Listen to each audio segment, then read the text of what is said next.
Assalamualaikum warahmatullahi wabarakatuh.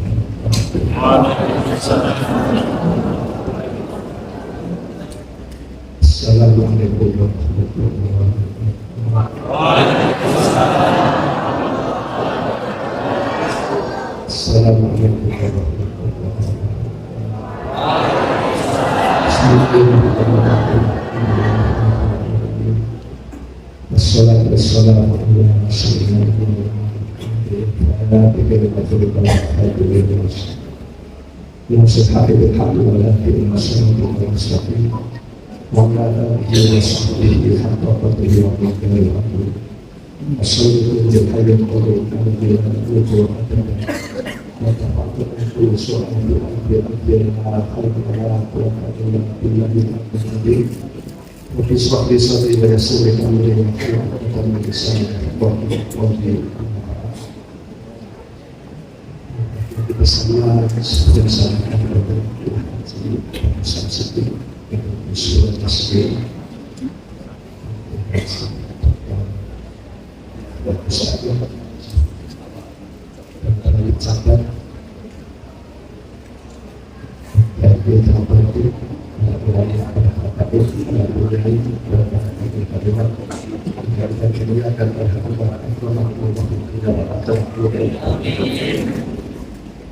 tadi sudah dijelaskan tentang bagaimana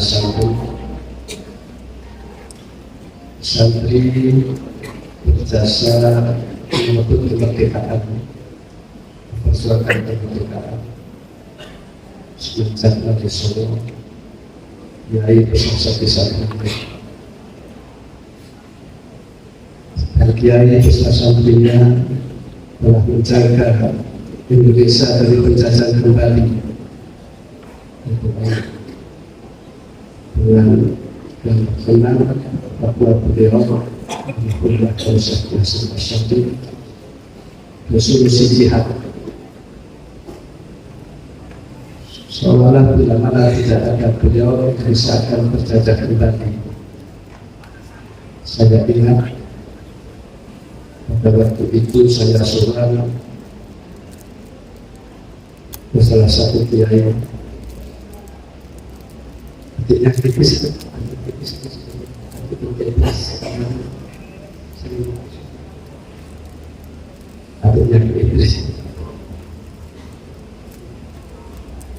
beliau mengatakan bahasanya pada waktu perang beliau mengatakan ini bisa arti pemerintah atau tidak. Pada waktu itu banyak sekali bom tidak meledak, dan ini bisa dibuktikan di Kediri, di Mojopudi, itu banyak sekali bom diketemukan tidak meledak. Yang mobil Lirboyo juga dibom di sebelah rumah orang tua saya. Sebelah langgar waktu itu meledak, ada korbannya. Ini menunjukkan bahwasanya para kiai-kiai mempunyai sifat nasionalisme. Dan kalau kita amati para kiai tidak ada yang menjadi antek penjajah, tidak ada. Maaf, berbeda dengan kerajaan dipecah belah, ada yang memihak Belanda, ada yang memihak tanah air. Ini merupakan perjuangannya para santri beserta ulamanya, dan juga para santri telah berhasil mengisi kemerdekaan. Para kiai berhasil mengisi kemerdekaan dengan menjaga akhlakul karimah, adab, dan lain-lain. Sebagai santri tentu harus memperhatikan hablum minallah, hubungan baik kepada Allah, beribadah, bersyukur. Mengapa demikian? Sebab apa yang terjadi di atas bumi ini merupakan kehendak Allah. Allah Ta'ala, wallahu khalaqakum wa ma ta'malun. Allah yang menjadikan kamu sekalian sekaligus Allah yang menjadikan perilaku kamu sekalian. Kita tidak tahu hikmahnya, kita tidak tahu hikmahnya. Di akhir-akhir ini Yai sholat dihujat, pondok pesantren dihujat, ada yang ngobrol dan lain-lain. Namun kita tidak tahu hikmahnya, gitu saja. Semoga khalaqakum wa ma ta'malun. Memang seperti apa yang dikatakan oleh Dr. Haji Muhammad Samsikin, kalau orang dolim ini harus dicegah kedolimannya, unsur akhlak dolim yang Allah tujuan. Kalau orang berbuat dolim, ini harus dicegah supaya dia tidak berbuat dolim, sebab keburukan, kedoliman, kesewenang-wenangan ini bila mana dibiarkan, ini akan menular pada yang lain, akan menjalar akan lebih besar. Premanisme bila mana tidak dicegah, dia akan berkembang. Kedoliman bila mana tidak dicegah, ini akan berkembang. Adapun cara menolongi, kalau orang akan mukul, dipegang tangannya, jangan mukul. Berarti akan menulis surat jelek, yang dicegah, jangan menulis surat jelek. Berarti akan membuat konten yang tidak baik, yang dicegah. Adapun kalau orang menolongi orang mazlum, ini jelas, ini wajib, ini perbedaan dalam fikih. Kalau kita dizalimi, ini kita memaafkan. Allah mengatakan, "Udil afra wa bil urfi wa 'abid 'anil jahilin." Wa ibadur rahmanil ladzina yamshuna 'alal ardi hauna wa idza khatabahumul jahiluna qalu salama. Kalau kita dizalimi, ini kita memaafkan. Orang bodoh itu kalau dihadapi, maka kata-kata kasar akan keluar, perilaku kasar akan keluar, busur-busur akan keluar. Namun kalau orang lain dizalimi, kita tidak boleh membiarkan, kita wajib membelanya. Misalkan saja ada orang dipukuli, terus kita malah shooting, ini kan haram. Harus kita bela, harus kita lindungi. Jadi alhamdulillah ini harus dibangun. Dan kedua adalah alhamdulillah nas, ini harus dibangun. Alhamdulillah nas ini dibangun dengan akhlakul karimah. Oleh Rasulullah sallallahu alaihi wasallam, innama bu'istu liutamima makarimal akhlak. Katakan Nabi, saya diutus untuk menyempurnakan akhlak. Bagaimana akhlak yang baik? Kita dikejutkan hari-hari ini ada orang melecehkan orang seenaknya. Kita dikejutkan hari ini, maaf, suami tidak memanusiakan istrinya. Kita dikejutkan hari ini, seorang-orang seseorang dan lain-lain. Di hablumminan nas harus kita bangun, kita tetangga baik, dengan orang lain baik. Di semuanya kan ada aturan-aturannya. Bagaimana supaya orang mempunyai ilmu atau santri menempati kedudukan sebagai ini merupakan fardu kifayah. Allah Ta'ala wa takum minkum ummatun yad'una ilal khair wa ya'muruna bil ma'ruf wa yanhauna 'anil munkar wa ulaika humul muflihun. Supaya di antara kamu ada umat yang merupakan fardu kifayah, tidak seorang santri. Bila mana ini tidak dilaksanakan, maka satu daerah akan berdosa semuanya.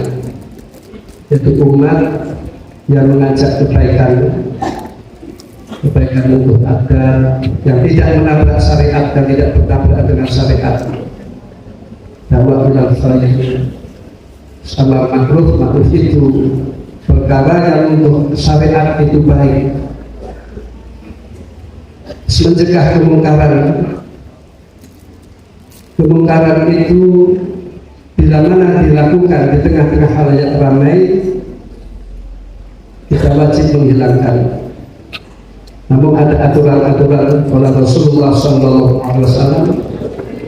Idza ra'a minkum munkaran, idza ra'a ahadukum munkaran, idza ra'a minkum munkaran falyughayyir biyadihi fa illam yastati' fa biyadihi fa illam idza ra'a minkum munkaran falyughayyir biyadihi fa illam yastati' fa bilisanihi fa illam yastati' fa biqalbihi wa dzalika ad'aful iman. Idza ra'a ahadukum munkaran, bila mana orang itu melihat barang mungkar, ini wajib dihilangkan. Dibagi Satpol PP biliar, bisa temukan biliar. Namun bila mana ada barang mungkar, itu disikapi oleh ulama ini dalam izalahnya, yaitu bilisan. Namun bila mana orang awam, ini minimal tingkat bil qalb. Roha itu alima. Walaupun kemungkaran itu di Amerika, kita tidak boleh ridho, sebab ridho bil maksiat kita akan mendapatkan dosanya maksiat. Jadi mensikapinya dengan barang mungkar, yaitu kita tingkat bil qalb ini bagi orang awam. Sebarang mungkar itu bila mana dibiarkan, maka azab Allah atau bencana Allah akan diturunkan. Dan bila mana bencana Allah diturunkan, ini orang-orang yang baik akan kena imbasnya. Adapun barang mungkar yang wajib dihilangkan, itu bila mana dilakukan di tengah-tengah halayak ramai. Adapun dalam rumah kita tidak wajib menghilangkannya. Sebab apa? Barang mungkar itu bila mana dibiarkan, ini akan menjalar kepada yang lain. Hablum minan nas ini sudah dibangun. Bila mana orang, yaitu ad-da'wah ilal khair wal amru bil ma'ruf wa nahyi 'anil munkar, maka orang yang punya ilmu yang melakukan demikian, dialah orang yang bahagia. Wa la takunu kalladzina tafarraqu wa ikhtalafu. Ayat ini turun pada waktu Kanjeng Nabi sallallahu alaihi wasallam hijrah dari Makkah ke Madinah. Dan Madinah dalam kondisi kabilah-kabilah konflik. Waktu itu namanya Yathrib, belum terkenal. Dan Madinah dihuni oleh beberapa kelompok, ada orang Yahudi dan seterusnya. Atas ketika Kanjeng Nabi hadir di Madinah, maka kabilah-kabilah itu didamaikan oleh Rasulullah SAW. Muhajirin juga didamaikan oleh Kanjeng Nabi dengan orang Ansor, didamaikan. Ini menunjukkan bahasanya persatuan ini harus kita usahakan. Lantas ada oknum orang Yahudi yang tidak suka orang-orang Islam itu rukun, maka satu orang Yahudi itu mengungkap kejadian-kejadian sebelum Kanjeng Nabi datang. Maka kabilah diungkap kembali, sudah terjadi konflik. Maka oleh Kanjeng Nabi diislahkan, didamaikan. Dan yang didamaikan itu mau, Dalam ayat waqtasimu bihablillahi jami'an wa la tafarraqu, supaya kamu sekalian berpegang teguh, bersatu dengan hablum minallah. Itu bisa Al-Quran atau bisa agama. Allah perintah bersatu, Allah perintah berpegang teguh dengan agama Allah. Kalau orang berpegang teguh dengan agama Allah, tentu orang akan bersatu, orang akan jadi baik kepada siapapun. Kalau Allah perintah, ini setan biasanya berlawanan. Allah perintah bersatu, kita oleh setan supaya konflik. Coba ajaran Islam luar biasa. Persisian itu walaupun bagaimana harus dihormati, harus dihargai. Sehingga walaupun zalim, sebab adanya imam atau presiden walaupun zalim, ini lebih baik daripada negara tanpa pemerintahan dan presiden, sebab akan terjadi hukum rimba. Maka bila mana kita menghadapi pemerintahan yang tidak baik, ini kan sabar. Sehingga kalau orang berontak, itu dia akan bubar, boleh diperangi. Tidak harus sam'an wa ta'atan. Wala tafarraqu, kalau Allah itu perintah orang jangan bercerai-berai, maka setan itu menyuruh orang bercerai-berai. Dan yang ketiga kita hablu minallah, hablu minanas, hablu minallah. Bagaimana kita supaya nasionalisme negara itu bila mana aman, tentram, damai, maka akan menarik kebaikan-kebaikan yang lain. Pendidikan akan baik, ekonomi akan baik, dan kesehatan akan baik. Jadi prinsipnya agama mengajarkan hablu minallah baik, beribadah kepada Allah, bersyukur dan seterusnya. Ajaran agama mengajarkan hablu minanas baik, terhadap orang lain baik, terhadap keluarganya baik, terhadap tangganya baik. Terus agama mengajarkan hablu minal waton baik, yaitu hubul waton minal iman. Maka Imam Junaid rahimahullah mengatakan arba'un tarfa'ul abda ila a'la darajat, ada 4 perkara yang mengangkat derajat seseorang. Wa iqala amalu wa ilmuhu, walaupun amalnya sedikit, walaupun ilmunya sedikit, ini jalan pintas bagi orang awam bisa melakukan. Satu, al-ilmu, aris ilmu itu tidak tergesa-gesa mengambil tindakan, tidak emosian, tidak ngamuan. Ya, dari ini santri kan ngamuk, namun semoga menjadi uswah. Demonya santri itu tidak anarkis, tidak bakar-bakar, tidak ngamuk, tidak ngebom, tidak ada yang jadi korban. Ini perlu dicontoh pada santri itu tidak dibayar oleh pemerintah, namun bisa demo yang tidak anarkis dan tidak ada yang korban. Polisi ya aman akan demo itu dengan dulu dengan kapolresnya. Kemarin diganti demikian. Bila demo santri tidak anarkis, kondusif. Namun kalau diterus-teruskan kan bahaya, dikhawatirkan ada penyusupan. Allah mengatakan kubil afwa wa mubil kurfi wa arid anil jahilin, orang bodoh jangan dihadapi. Di al-ilmu jangan emosian, jangan tergesa-gesa mengambil tindakan. Kedua ada tawadhu. Rasulullah SAW ma'ana afdal khalqi, namun sudah diperintah oleh Allah waqid janahaka limanit taba'aka minal mu'minin, supaya kamu ada asal yang Muhammad, dengan arti orang tawadhu itu untuk kemuliaan. Oleh Rasulullah SAW, man tawadhu rafa'allah derajat, orang yang ada asal maka derajatnya dimuliakan oleh Allah Subhanahu wa Ta'ala. Jadi artinya kalau orang itu ingin mulia, ini rasanya tawadhu, menghadap asal, menghargai kepada yang lain, menghormati kepada orang lain.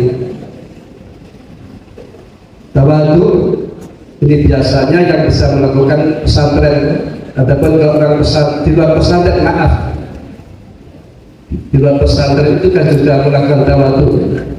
Misalkan saja yang dicium tangannya itu kan bukan hanya kiai saja, di kerajaan kan juga demikian. Besok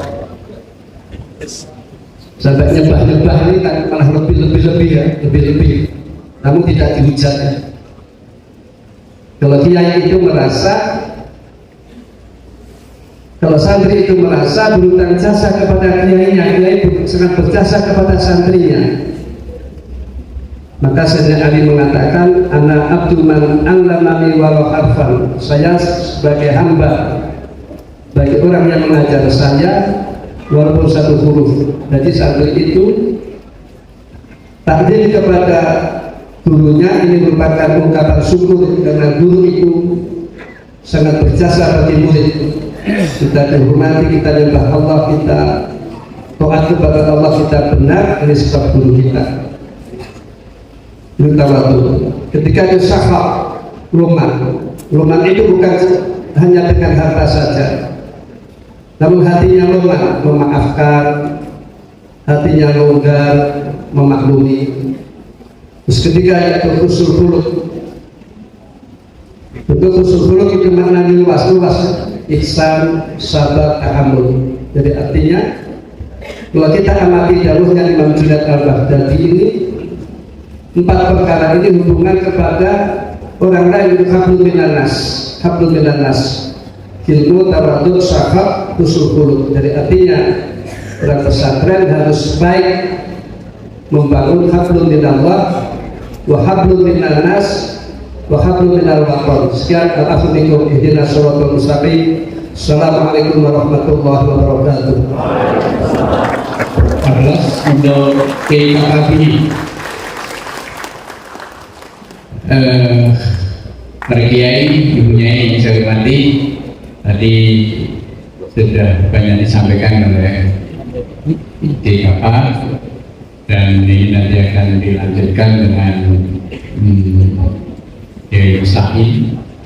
Tapi pihak KKP itu tahu persis tentang budaya yang ada di Kendal, karena beliau juga lama di Kendal, di pesantren ilmu lama, sehingga dia tahu persis tentang profesi Kendal itu seperti apa. Orangnya baik-baik, kalau ilmu tidak anarkis, dan kalau dicegah juga mantap.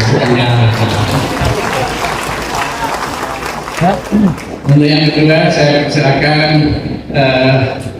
Romo Kiai Said untuk bisa menyampaikan untuk yang kedua, dan jumlahnya sama 20 menit karena nanti kita akan diskusi dialog tentang pasal berikut. Habisnya dengan Quran itu mengkabarnya. Semoga. Assalamualaikum warahmatullahi wabarakatuh.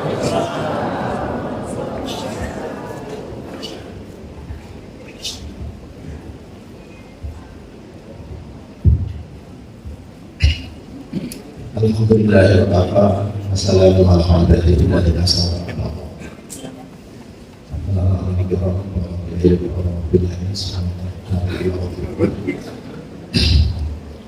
terus aku kakek ngomong waktu disuruh siap saya tidak mungkin, tapi yang terkenal di pemikiran santri, kok bisa ya Habib Syahid itu membuat kias dari fikih ibadah menjadi fikih jihad. Terlihat dari bagaimana kalau musuh itu di dalam habar, di bawah 90 itu kan zona habar, maka dianggap takwa jihad. Tapi kalau musuh itu di luar 90 kilo itu kan zona sahabat, maka untuk kita ya. Belum ini itu dipahami kalau santri-santri bahwa santri itu cerdas, memotret situasi zamannya sendiri secara cerdas. Yang dibahas di dalam fikih dulu itu menjadi pedoman. Kemudian kita bercerdas terhadap situasinya sendiri. Belum pernah ada loh kiai yang mengkonver fikih ibadah menjadi fikih jihad seperti itu. Hanya membahasakan ulang dulu pernah kami sebenarnya tentang apa sih dasar sebegitunya mendasari kemerdekaan berjuang segini yang sampai ke ranah para filsuf. Pertama, terinspirasi oleh Fathu Makkah. Dari Madinah ke Makkah, tadi disebutkan tidak ada satu daratan yang terbatas. Walaupun Makkah itu usir-usir ya, dari jiwa muslim seperti itu. Damai dan berhasil. Tapi perlu diingat, Fathu Makkah An-Nasr itu filmnya dia pakai jahat. Tidak dia Nasrullah Al-Fatah. Kajian stilistika dan filologis Al-Quran ada perbedaan antara ja'ah, ata, hadar, ada perbedaan. Saya sering hamid dulu. Semua kata ja'ah di Al-Quran itu yang dipakai cuma fi'il madhinya saja. Gak ada mudhari'nya. Semua pakai madhi. Idza jaa nasrullah wal fath wa ja'at sayyaratun fa arsalu walidahum innal ladzina ja'u bil ithmi wal ladzina ja'u. Tapi kalau atas semua istiqomah, semua derivasinya dipakai. Kata Allah, yakin ba'dismu Ahmad illa akhir rahman hiduni bida maksirah. Apa yang dipakai? Hadara itu dipakai, tapi dari hadara itu datang karena ada kepentingan. Ya itu kan. Saya mustahil hadir. Saling kepentingannya tidak ada. Di Al-Quran benar-benar baiklah hadral kismah tak menurut juga. Kenapa para ahli waris itu datang waktu pembagian waris? Hadral kismah saya oleh kajian. Jadi hadir itu ada sayur. Aku berbahasa itu. Ja'a itu khusus al-Najib Bismillah khusus perjuangan yang berat. Makanya Fathu Makkah itu harus mempunyai perjuangan berat. Itu gratis, tidak sama dengan kata itu gampang. Jadi al-Majid Bismillah itu kata terusnya. Karena itu maka di dalam Hadratus saya ketika dimintai fatwa digunakan Al-Quran lebih dulu. Karena saya ingin memberitahukan bahwa Hadratus saya itu sesungguhnya hafid Al-Quran.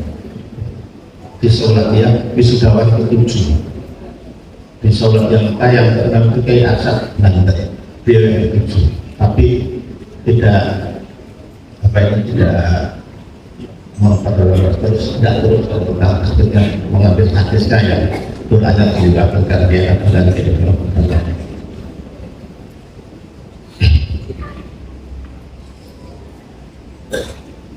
Karena ini terkait dengan santri saya ingin membahasakan ulang bahwa dasar Hadratus itu as-sabar antara Sayyidina Sulaiman alaihissalam sebagai nabi ke Ratu Bilqis dari Yaman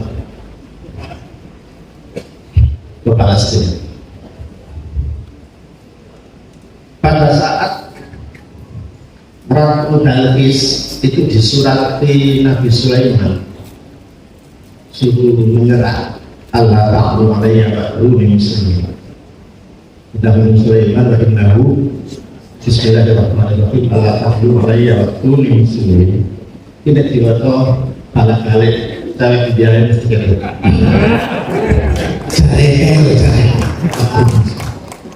paling nanti dibaca 41 kali mati.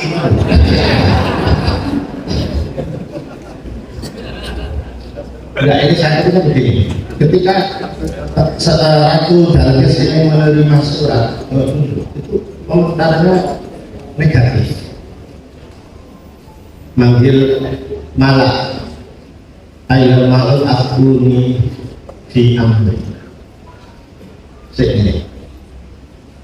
sampai lihat di mushaf tentang Rasul Usmannya Malak al-malaku. Kalau hamzahnya itu di atas al-malaku, itu berarti pejabat-pejabat brengsek, komunitas pejabat brengsek.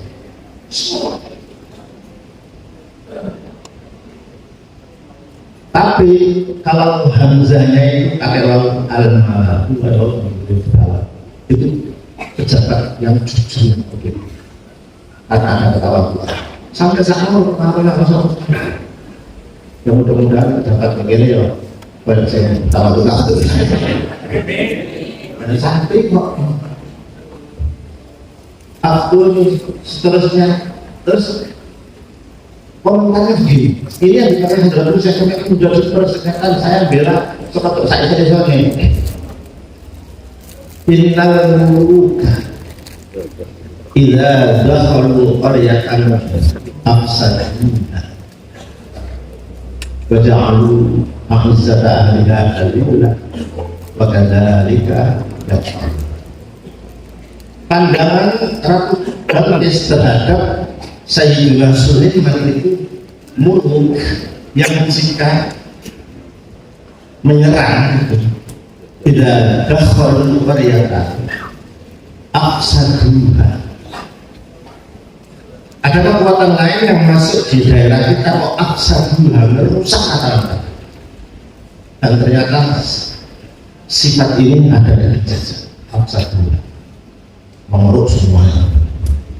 Terus dua wajahu a'izzata ahliha adillah. Orang-orang yang terpandang di daerah itu dijadikan rendah. Kedua ini ada sifat penjajah, makanya harus dilarang. Ketika saya diskusi tentang ini, ada yang menyangkal, loh, bukankah itu kias ma'al-far? Karena Sulaiman tidak bisa disamakan dengan penjajah. Sayyidina Sulaiman kan muslim, nah penjajah kan kafir. Saya begini, di sini tentang urusan kenegaraan, tentang jaminan keamanan, tentang kemerdekaan, bukan tentang agama. Sehingga Hadrat Hussein di dalam mengangkat masalah ini, Belanda dan penjajah termasuk apa tadi itu Jepang dan lain-lain memenuhi syarat punya ilat afsaduha, satu pusat, dan kedua ja'lu a'izzah amillah tadi.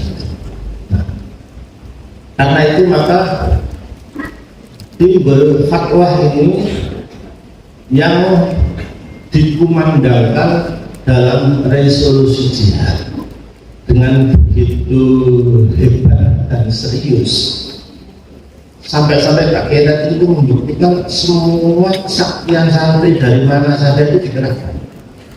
Sepuluh ya, dia negara ini tidak mengakui perjuangan santri itu kebahagiaan. Waktu kemerdekaan itu masalah tentara, polisi juga belum. Yang nomor dia itu kiai.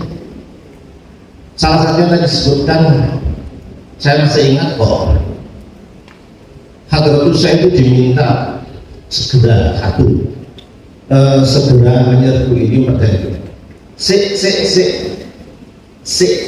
Nanti dulu Kiai Abbas Buntet tadi itu belum tahu, karena Kiai Abbas ini yang ahli meredam bom, yang ahli menjatuhkan pesawat. Dan pesawat itu direktur apa? Kalau kemarin itu jadi pertempuran di 10 November tadi, ya tak masuk akal. Dia cerita bambu runcing, taruh senapan menambah runcing itu, kurikulum besok positif. Jawabannya adalah kurikulum Allah Subhanahu wa Ta'ala. Iya. Coba zaman kemerdekaan, hanya agak catatannya kurang benar. Tanggal 15 Agustus Korea kan merdeka. Jadi sudah tahu dari undang-undang. Soekarno itu ditahan oleh para pemuda, harus merdeka untuk besok merdeka. Konsultasi dulu katakan harus konsultasi dulu dijawab begitu dijawab membenai hari Jumat tanggal 17 Agustus dari tetap menggunakan itu kan saya pikir itu bojo apa saya nggak ngerti semua bojo apa itu meneh tanggal 17 Agustus hari Jumat dipilih loh memangnya ada hari bulan malam sebelum piye sih aku kan bapak filailatin muda apa di anjamin nasisat di dalam apa mau kalau nggak tahu ada bahasa dan di anjamin nasisat jadi orang nak tidak yakin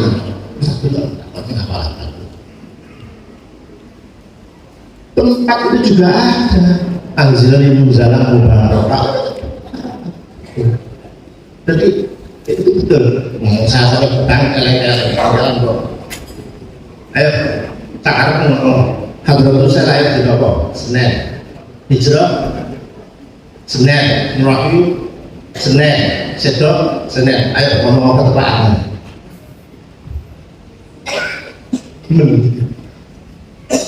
ayo ngomong ke tepaan Senen jadi istimewa itu tidak ada sing ngomong itu dari sing santri tapi sudah menembak ini tak terus no. jihad di sini itu bagaimana coba kita ambil saja di akhir Al-Anfal walladzina jahadu fina lanahdiyannahum subulana sing serius sukses pasti yang ahli tirakat, yang ahli apa, ahli akan cuci sebelum sampai selesai. Tapi yang ingin saya garis bawahi ke depannya. Coba menutup ayat sampai ayat tadi. Berhadap orang yang serius-serius yang jahat itu, sikap Gusti Allah pilih. Penutup ayat. Wa innallaha la ma'al muhsinin. Terserah sampean maknanya apa. Wa innallaha satuna Gusti Allah iku lama lam taukid tidak yakti ma'a ya satane al-muslimin majlur bima'a. Berarti kesimpulannya Gusti Allah itu pasti menyertai mendampingi menjadi guide terhadap orang-orang yang muslim. Itu semua tafsir seperti itu. Tapi izinkan saya membaca lain. Wa innallaha sebenarnya Allah iku lama fil madi. Enggak lamanya akan lama fil madi lama. Nah itu saya bawa. Wa innallaha sebenarnya Allah iku lama mencemerlangkan ayna wa lima. Wa innallaha sebenarnya Allah ulama akan mencemerlangkan al-muslimin makhluk yang orang-orang yang berbuat baik. Jadi kalau pimpinan dari sisi kurang bagus, ya dicemerlangkan. Ya seperti apa? Saya tidak betul. Assalamualaikum warahmatullahi wabarakatuh.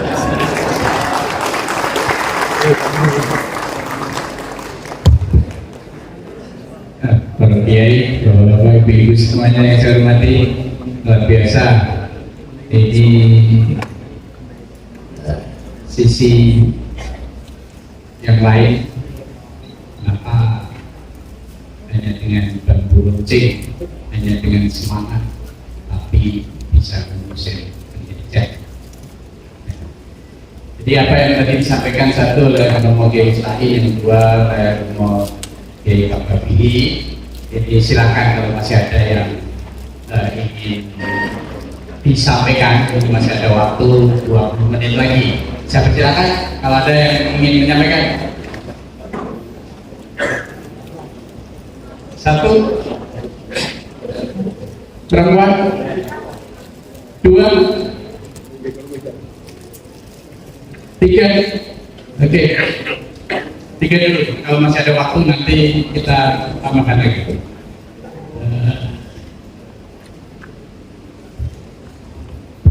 Untuk yang pertama, saya persilakan diperkenalkan terlebih dahulu.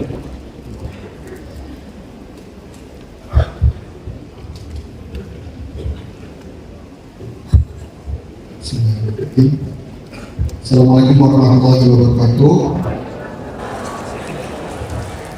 Di sini saya perkenalkan, saya dari Profesor Kendal. Saya juga alumni dari pesantren Kebumen. Ini mungkin awal dari saya adalah saya selalu bangga dari seorang santri. Di mana saya masuk ke Kebumen, kayaknya masuk PhD soal dimulai atau saya. Dan yang saya dapat itu adalah pesantren terlebih dari soal di pesantren yang demokratis dan tradisi ilmuwan yang luar biasa. Jadi kebetulan saya juga berkenan di forum sisa bersalah di Kebumen. Saya merasakan sendiri bahwa Kebumen selalu di pesantren menjadi demokratis. Tidak ada ketanggungan ketika melakukan masalah antara khususnya maupun Indonesia ini. Di sisi lain, saya juga punya sahabat yang sekarang juga masih melanjutkan studi di Mahakarali Lirboyo. Di sisi alasan juga, jadi kami berdua adalah musuh di Sunan Ampel Kaliungu juga. Jadi ketika saya di Sunan Ampel Kaliungu, sahabat saya ke Lirboyo dan saya ke Kebumen. Jadi tradisi keilmuan dan gaya demokratis akhir ini sebenarnya kultur yang cukup baik. Namun kita tidak bisa memungkiri ada banyak pesantren yang dijadikan sebagai komersialisasi agama. Jadi pesantren disisihkan seperti itu. Namun di sisi lain, ajaran keilmuan ini tidak dijalankan dengan baik. Tidak dibagi dengan baca baik dan banyak juga santri yang lebih memilih bolos ngaji, tapi ketika ngaji selesai dia rebutan minum untuk mendapatkan barokah. Maka alat barokah seperti ini saya kira adalah alat barokah yang keliru. Yang ingin saya tanyakan adalah bagaimana pendapat kiai terkait perlu tidaknya adanya standarisasi pesantren, yang mana standarisasi itu perlu disampaikan juga kepada umat sehingga pesantren tidak menjadi ladang kecemoohan seperti dan ulama tetap menjadi rujukan dari umat itu sendiri. Terima kasih. Assalamualaikum warahmatullahi wabarakatuh. Oke, saya persilakan yang kedua dari Ustaz. Ya sebentar, ini mic-nya.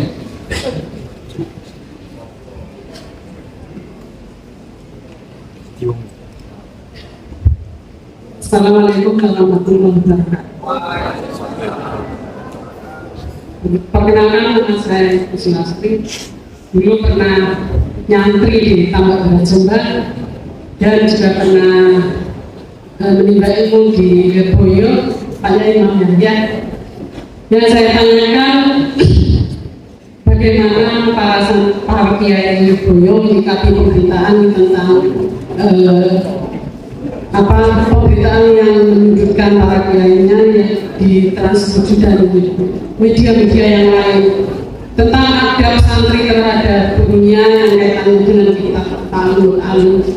Bagaimana sikap para kiai Lirboyo menanggapi pemberitaan terutama transmisi yang notabene yang memberikan deskripsi adalah orang hati atau salafi.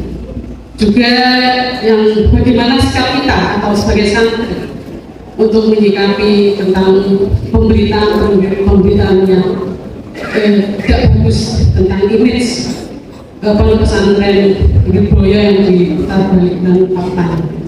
Demikian dari saya. Assalamualaikum warahmatullahi wabarakatuh. Satu lagi yang dari belakang tadi. Ayo silakan diperkenalkan dulu. Assalamualaikum warahmatullahi wabarakatuh. Perkenalkan, saya Nakia Ubadiati dari PJ IPPNU Kabupaten Kendal. Sing badhe kula tangletken iku mengenai ulama dan kepemimpinan di zaman sekarang. Nah, niku kados pripun mengkritisi peran ulama ingkang sangat cekate kalih kekuasaan atau politik. Ulama yang terlalu dekat dengan kekuasaan atau politik. Jadi saya kira hal itu mengurangi independensi moral beliau ini sebagai pemimpin umat. Matur suwun.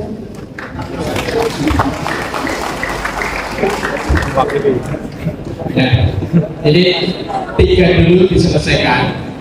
Tadi dari Mas Dhani, kemudian dari Muslimat, kemudian yang terakhir dari YPP. Kemudian saya persilakan untuk yang pertama dari Mas Dhani yang berkaitan dengan takbiran. Monggo Kiai silakan untuk bisa ditanggapi.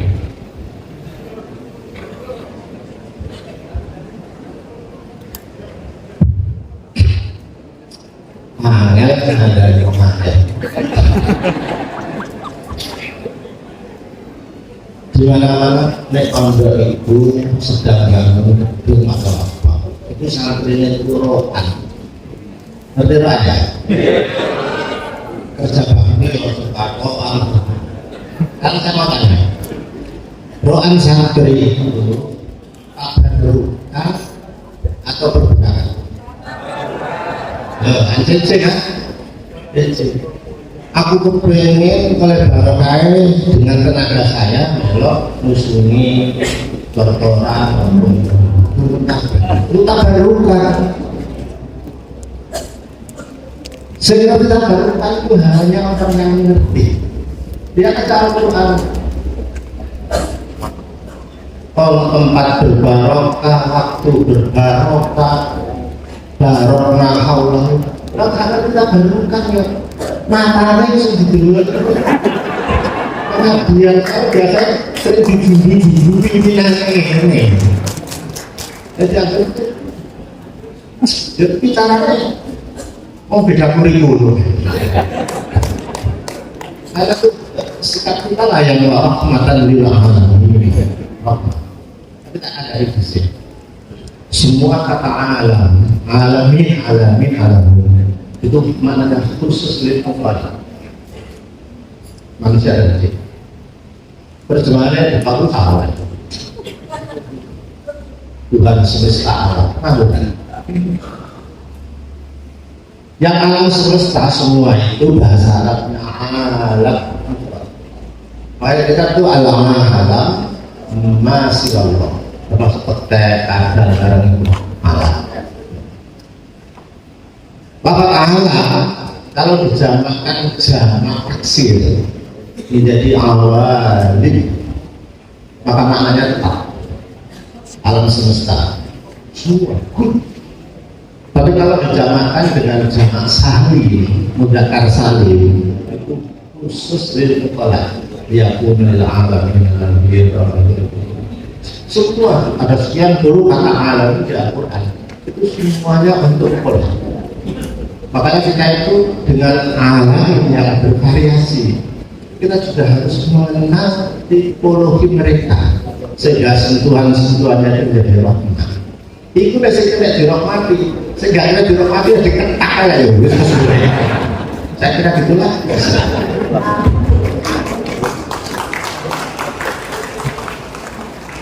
Nanti masih bisa ditambahkan tentang standarisasi, tentang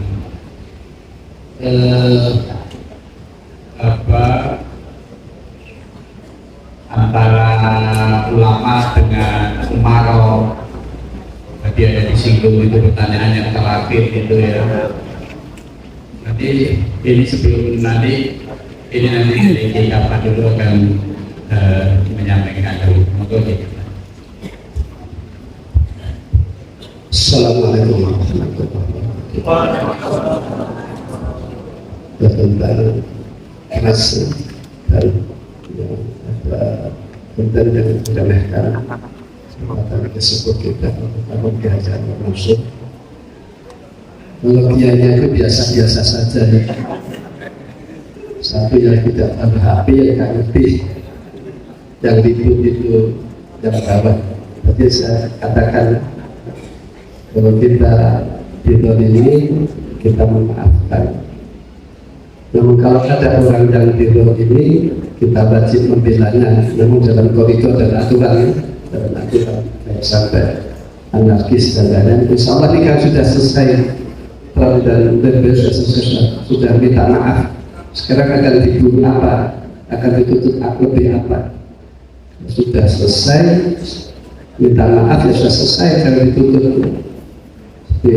Ataib karena ladang balah orang yang tobat itu sudah selesai, sudah finish, tidak akan diambil tindakan oleh Allah.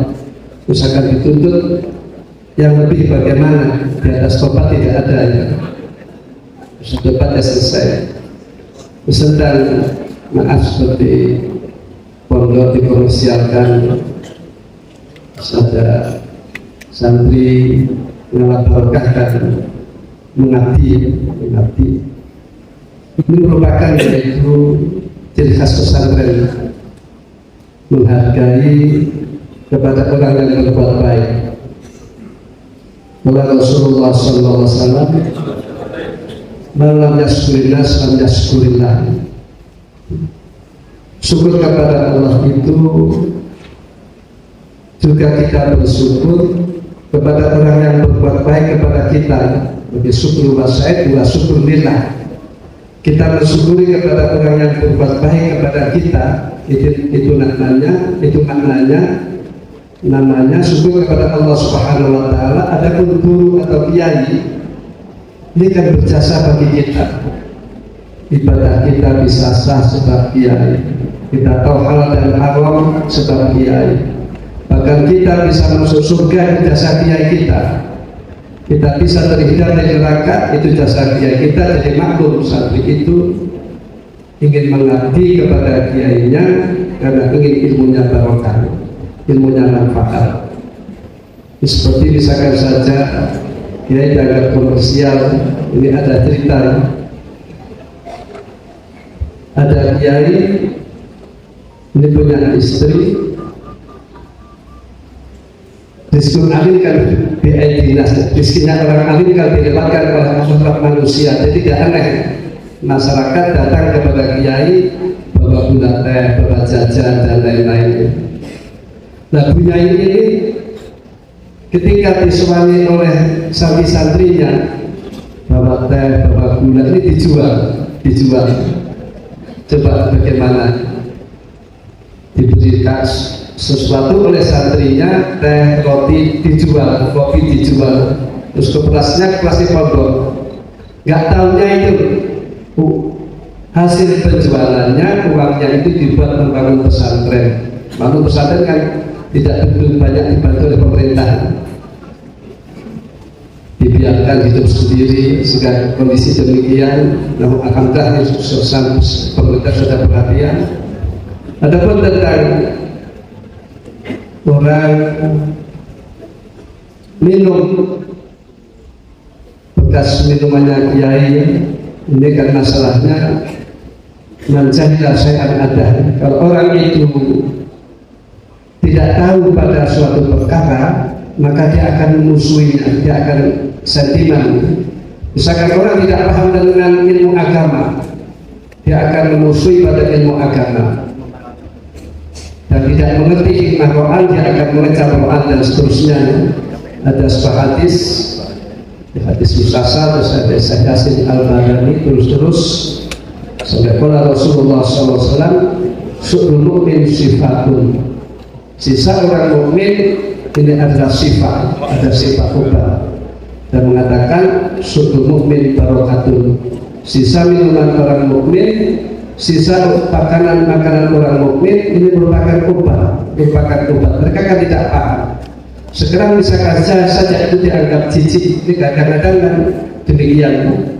Maaf, bedanya orang kiai dan orang pesantren. Kalau orang kiai itu kalau bertamu minum tidak dihabiskan, takut ditutup geragas.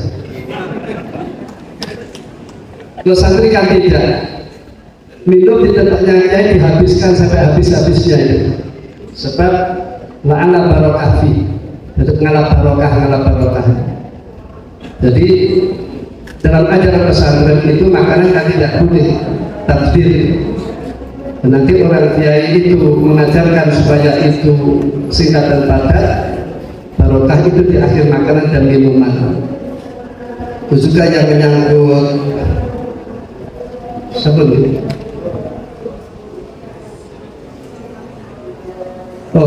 Adapun kita ulama terhadap pemerintah, kita yang khusus, ulama itu mempunyai niat, jangan dianggap ulama yang berdekatan dengan sultan dianggap demikian, dengan risut dan lain-lain. Ulama itu punya niat, kita yang khusus. Kalau misalkan saja ulama yang dianggap dengan pemerintah itu dekat, padahal Rasulullah juga mengemban pemerintahan, Abu Bakar mengemban pemerintahan, Sahabat Umar mengemban pemerintahan, Utsman demikian, dan Umar bin Abdul Aziz juga demikian. Jadi artinya memang ada ulama usul juga ada, ulama akhirat ada, ulama dunia ada, namun ini bukan untuk menilai pada orang lain. Jadi kalau ada ulama demikian, kita jangan menilai. Namun adanya ulama dunia dan ulama akhirat yang mengamalkan ilmunya ini hanya untuk pribadi kita saja. Jangan untuk menilai orang lain, sebab ulama itu punya niat. Adapun niat itu fil qalb, dan dalam hati yang tahu hanya Allah. Jadi artinya tetap kita harus usul. Apa yang dilakukan oleh ulama karena punya ilmu, kita harus usul. Sebab sumur ulama sumur. Ilmu ulama sumur. Kehormatan ulama itu bila mana dicaci maki, ini racun, ini berupas, bisa kuat.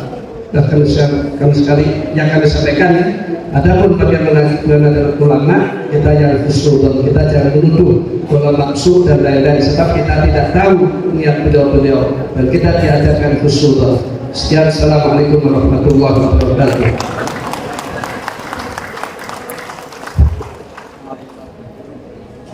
Kalau dipunyai Bapak-Bapak Kiai, apa masih ada semua kita dialog lagi, apa sudah cukup? Cukup ya? Jadi kalau tadi saya boleh menyimpulkan, itu yang pertama itu satu karena keikhlasan.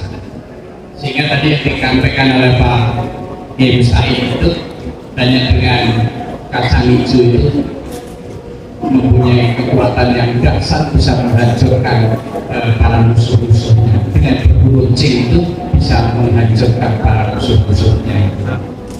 Ini yang pertama itu. Kemudian yang kedua, tadi juga sudah disampaikan, kalau lama, kalau kiai mengingat peristiwa kemarin, insya Allah sudah dimaafkan, tapi masih ingat terus.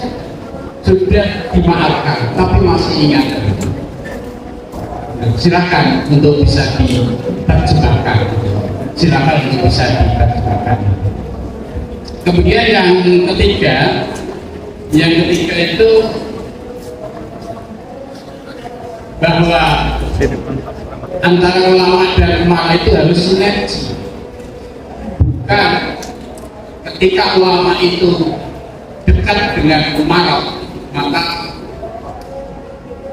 independennya itu akan bilang itu tidak. Karena ini adalah sinergitas.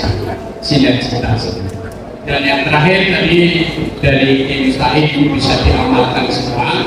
Ya, ketika baca Al-Quran Muslimin itu 41 kali, insya Allah 41 kali tidak lakukan itu insya Allah mati Pak Tuni Muslim ini itu ya. Ya saya kira itu tadi yang banyak disampaikan. Nanti sekaligus kita mohon barokah doa dari beliau Romo Kiai Mustahid dan Romo Kiai Kababi untuk menutup acara ini dengan doa. Yang pertama Pak Romo Kiai Mustahid untuk bisa menyampaikan dan Romo Kiai Kababi untuk bisa menyampaikan.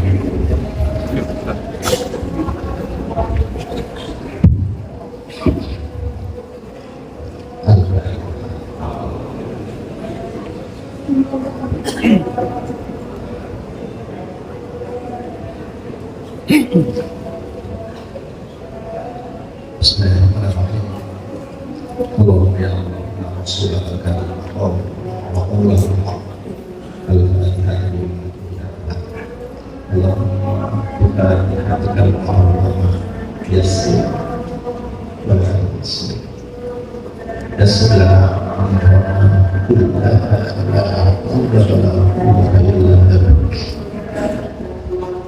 ربنا آتنا في الدنيا حسنة وفي الآخرة حسنة وقنا عذاب النار والحمد لله رب العالمين.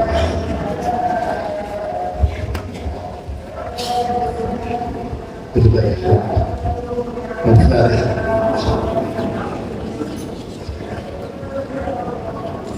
Saya akan ambil sedikit uji prinsipnya ilmu agama itu ujungnya ilmu tasawuf, dan kalau ilmu tersebut kita keras itu adanya itu sifat ahlul bikat yang harus dijauhi, takabur, faktor asal dan lain-lain.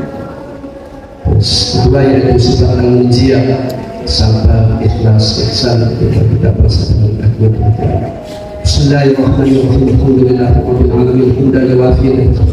Ya Rabbana lakal hamdu kama yanbaghi. Allahumma shalli wa sallim wa barik ala sayyidina wa maulana salatan tunjina biha min jamil ahwali wal afat wa taqdirana biha jami'an wa tutahhiruna biha min jamil sayyi'at wa tarfa'una biha indaka 'ala tawakkal wa tubarikhuna bi khairat min jamil khairati fil hayati wa ba'da al-mamat. Allahumma aslih lana bainana wa adif lana qulubana wa hdina sabila salam ونجنا من الظلمات إلى النور. اللهم اجعل عبادة مسبدة هيبة وأنت غفور. اللهم صل من خير ما سلك منه نبيك محمد صلى الله عليه وسلم ونعوذ بك من شر محمد وأنت المستعان ولك البلاغ ولا حول ولا قوة إلا بالله العلي العظيم. ربنا آتنا في الدنيا حسنة وفي الآخرة حسنة وقنا عذاب النار. ربنا هب لنا من أزواجنا وذرياتنا قرة أعين واجعلنا للمتقين إماما. رب هب لي من لدنك ذرية طيبة إنك سميع الدعاء. رب هب لي من الصالحين. ربنا لا تزغ قلوبنا بعد إذ هديتنا وهب لنا من لدنك رحمة إنك أنت الوهاب. ربنا آتنا من لدنك رحمة وهيئ لنا من أمرنا رشدا. ربنا اغفر لنا ولإخواننا الذين سبقونا بالإيمان ولا تجعل في قلوبنا غلا للذين آمنوا ربنا إنك رؤوف رحيم. ربنا توفنا مسلمين. ربنا ظلمنا أنفسنا وإن لم تغفر لنا وترحمنا ربنا لا تؤاخذنا إن نسينا ربنا ولا تحمل علينا إصرا كما حملته على الذين من قبلنا ربنا ولا تحملنا ما لا طاقة لنا به واعف عنا واغفر لنا وارحمنا أنت مولانا فانصرنا على وبالحرمة كما ربياني صغيرا.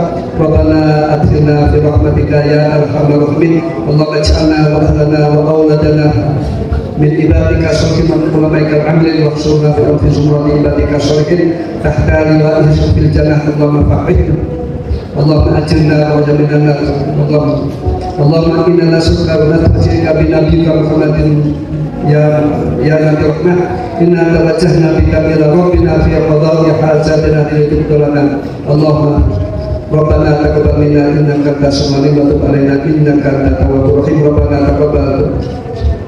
اللهم صل على سيدنا محمد طيب القلوب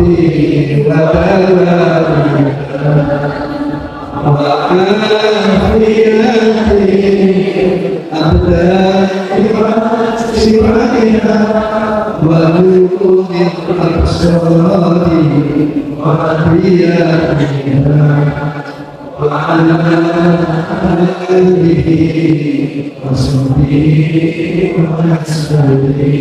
Maulaya sholli wa sallim daiman abadan ala habibika khairil khalqi kullihim wal habibul ladzi syafa'atuhu li kulli min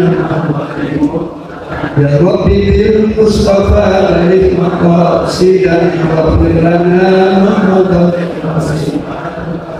sallallahu rabbuna ala nuril mubin Muhammadan Mustafa sayyidil wa ala alihi taqabbalallahu minna wa minkum taqabbal bismillah. Para kiai punyai dari saya di dalam membawakan acara halaqah selaku moderator banyak kesalahan, mohon maaf yang sebesar-besarnya. Nanti setelah ini disilakan untuk melakukan kata musafahat dengan kiai. Disilakan dari saya, dan lebihnya mohon maaf dan alhamdulillah. Akhirul kalam wallahul muwaffiq ila aqwamit thoriq. Wassalamualaikum warahmatullahi wabarakatuh.